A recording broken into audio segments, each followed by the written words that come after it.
Morning, everyone. It's Shauna and Cam, Pulse Cardiac Health, and we're on family vacation in Canmore. So we wanted to do a little bit of a talk about what we would eat for breakfast, especially given the fact that we're on vacation. So this is going to be really informal, but I just wanted to go over a couple of things. So normally we try and eat fairly healthy. I'm a big proponent of the 80-20 rule. So 80% of the time I eat what I think is pretty good, and 20% of the time is life. I actually just had a big conversation with my daughter, who's sitting right there. They can't see you waving over there, honey. About the 80-20 rule and how you don't have to be perfect, but if you try for most of the time, most of the things that you eat are good for you and healthy, then that's a better choice. So we're going to go over a little bit of the comparisons of what we chose in terms of our healthy choices and our not healthy choices for our morning breakfast. So typically, Cam and I will have something like a plain, low-fat, no fruit-bottomed, sugar less or low sugar kind of Greek yogurt. Greek because it's got a little bit of protein in it, which is good for you. And then we add our own fresh berries. We put some nuts and seeds, bananas. Cam will put ground flax into his. He has heart disease in his family. He has high cholesterol. He's on cholesterol medication, and so we're really trying to make sure that our cholesterol intake is nice and low, and we're taking lots of foods in that are going to help reduce that cholesterol as well. So that's kind of what we would normally have. For those of you who are diabetic, it's really important for you to watch your carbohydrates, your sugars, like even if it's natural fruit, and pair that with a protein, because what a protein is going to do is it's going to reduce the amount of sugar spike that you're going to get. And so the more our sugars are moderated, the healthier it is for us in terms of our vessels, in terms of our vessel health. Lots of peaks and valleys tends to irritate those vessel linings, which creates perfect breeding grounds for the cholesterol to stick and not be so good for us. So by having Greek yogurt, it's got the protein in it. You add some nuts and seeds, that's protein as well. And so then it's okay if you have a little bit of the fresh fruit on it. You're not going to get quite the big sugar spike. In comparison to having a bagel, which these ones are everything white bagels that our kids wanted. Still looking at me over there. And then we have some whole grain bagels as well.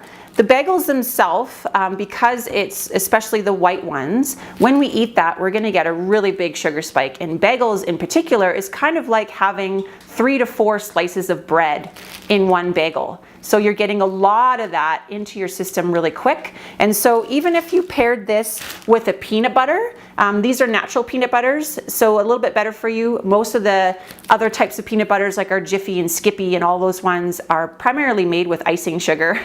So you're getting a lot of sugar in those. So the natural peanut butters are better, the one with the oil on the top that you have to stir.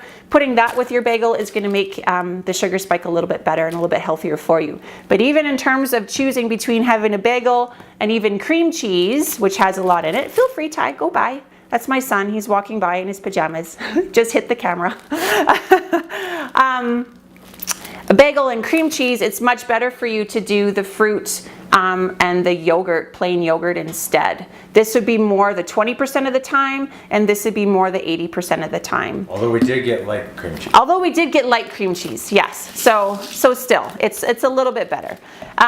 My daughter also made a special run yesterday to go get herself some juice.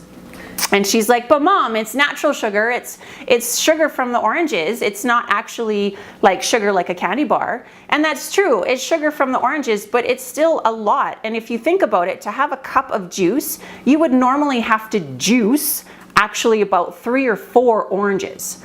And you wouldn't normally just sit down and eat 3 or 4 oranges all at once, but you think nothing of drinking a glass of juice.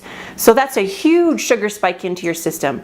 So for people who have heart issues, we want to watch how much of that inflammatory process we get in our system, and sugar really does that to us a lot. And for those that are diabetic, we don't want those big spikes. And so juices overall are not a great thing. However, we're on vacation. That's her treat. This is her treat, and so she's having some of the juice. And even for me, okay? So typically we try to eat really, really healthy.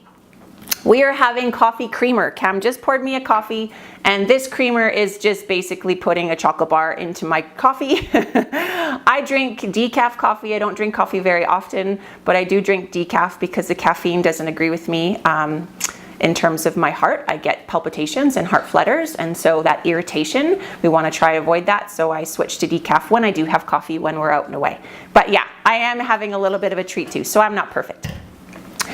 Today as well, we're having bacon and eggs. We're getting ready to go for a big hike. We're going to do our Grassy Lakes hike, so keep tuned and we'll give you some posts along the way up there. And so we're having a bacon and eggs, but in terms of our bacon, we're having turkey bacon, and it's low salt. My daughter's over there, yay, because she doesn't like to eat red meat anyways, so that's okay. So we're having turkey bacon and it's low salt, and this is part of our 20%. It's not the healthiest choice for us, but we're on vacation, and so we're going to have a little bit of a treat. In terms of the milks, I have these ones out there.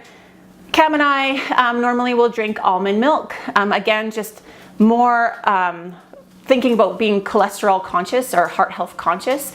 All your animal-based products have a lot more cholesterol in them than non-animal-based products or plant-based products. And so almond milk has a reduced amount of cholesterol versus the typical cow's milk. But we still have that 1% for the kids because they don't really like the almond milk very much. So And yeah, eggs. and eggs. We're having bacon and eggs. We're having bacon and eggs. Eggs is kind of a big, lots of controversy in terms of the eggs. They're not a bad thing. They do have a lot of cholesterol in them, so you want to moderate how many eggs you're having during the week. If you have about 4 eggs a week, that's okay. If you're having 2 to 4 eggs a day, not okay. So just think about how many eggs you have. It's not a bad thing, but just kind of keep in check. Lots of protein. Lots of protein. So yeah, so you want to kind of match the protein and the carbohydrates as much as you can. So I think that's about it. All right. Any questions? Anybody else have anything to say?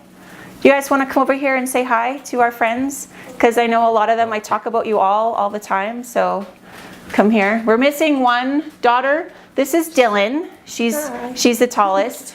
And this is Tylen in his pajamas. And you'll see them next on our hike. Yeah, so we're going to go do a hike, and so we'll keep you guys posted as we go up there. All right, have a good day. Bye.